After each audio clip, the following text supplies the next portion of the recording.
లేకపోతా ఉన్నారు. సో ఆయనకి ఆయన ఆయన ఆయన మెజారిటీ 70,000 కూడా వచ్చే పరిస్థితి లేదు. రైట్, ఒకసారి బీజేపీ అధ్యక్షులు పురంధేశ్వరి గారు మాట్లాడుతున్నారు, ఒక్కసారి లైవ్ చూద్దాం. ఒకంత తగ్గినా పర్వాలేదు అనేటువంటి భావనతోటి ఏదైతే వారు ముందుకు వెళ్లారో వారికి నేను ధన్యవాదాలు తెలియజేస్తున్నాను. అది మాత్రమే కాకుండా జన సైనికులందరూ కూడా వారి నాయకుడు ఇచ్చినటువంటి పిలుపుని వారి గౌరవించి వారందరూ కూడా అద్భుతమైనటువంటి సహకారాన్ని అందించినటువంటి సందర్భంలో ఈ యొక్క విజయాన్ని మేమందరం కూడా సాధించగలిగామని చెప్పి నేను విశ్వసిస్తున్నాను.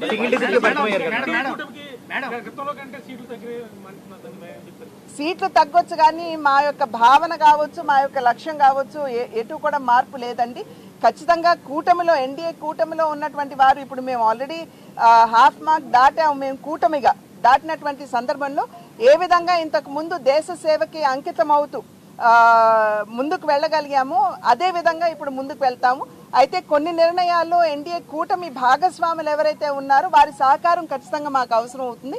వారి సహకారాన్ని తీసుకుంటూ మేము ముందుకు వెళ్ళగలుగుతాం అని చెప్పేటువంటి విశ్వాసం మాకు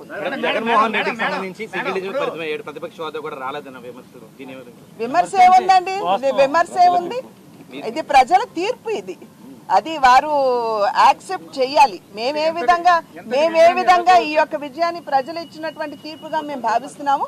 వారు కూడా ఒక రెస్పాన్సిబుల్ పొలిటికల్ పార్టీగా, రెస్పాన్సిబుల్ పొలిటీషియన్స్ గా వారు ఖచ్చితంగా దీన్ని వారు స్వాగతించాలి.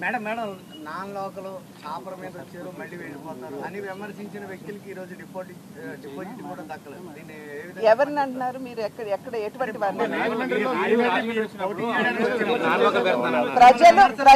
ప్రజలు తీర్పు ఇచ్చారండి. నమ్మకంతో విశ్వాసంతో ఒక తీర్పు ఇచ్చారు. ఆ తీర్పుకి అనుగుణంగా మేము బాధ్యతాయుతంగా వ్యవహరించవలసినటువంటి బాధ్యత మా మీద ఉంది. ఆ ఇచ్చినటువంటి తీర్పుకి ఏదైతే ప్రజలు ఆశీర్వదించి మాకు ఇచ్చారో ఆ బాధ్యతని గుర్తించి మేము ముందుకు వెళ్తామని చెప్పి ఏం చెప్తాం, మీరు చెప్పాలండి. ప్రజలందరూ కూడా చూశారు ఎంతటి అద్భుతమైనటువంటి విజయాన్ని ఇచ్చారండి. ఇప్పుడు సోదరుడు చెప్తున్నారు వైఎస్ఆర్సీపీకి కనీసం అపోజిషన్ హోదా కూడా వారికి దక్కలేదని చెప్పి చెప్తున్నారు.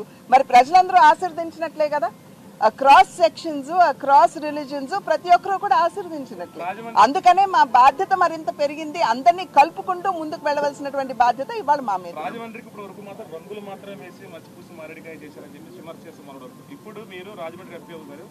రాజమండ్రికి ఏం చేయబోతున్నారు? ఆధ్యాత్మిక నగరంగా రాజమహేంద్రవరాన్ని తీర్చిదిద్దబోతున్నారు. మాకు 7 ఎమ్మెల్యేలని ఇవాళ మేము గెలిపించుకోగలిగాం కూటమిలో. ఈ 7 ఎమ్మెల్యేల యొక్క సహకారంతో ఆ నియోజకవర్గాల్లో అనేక సమస్యలు ఉన్నాయి. త్రాగునీటి వసతి కావచ్చు, డ్రైనేజ్ వ్యవస్థ కావచ్చు, రైతులు ఎదుర్కొనేటువంటి ఇబ్బందులు కావచ్చు, పామాయిల్ రైతులు కావచ్చు, పౌల్ట్రీలు కావచ్చు, టొబాకో ఫార్మర్స్ కావచ్చు, ఇవన్నీ సమస్యలు ఉన్నాయి. కనుక వారందరి సహకారంతో ఈ సమస్యలు పరిష్కరించడానికి నా వంతు కృషి నేను చేస్తాను.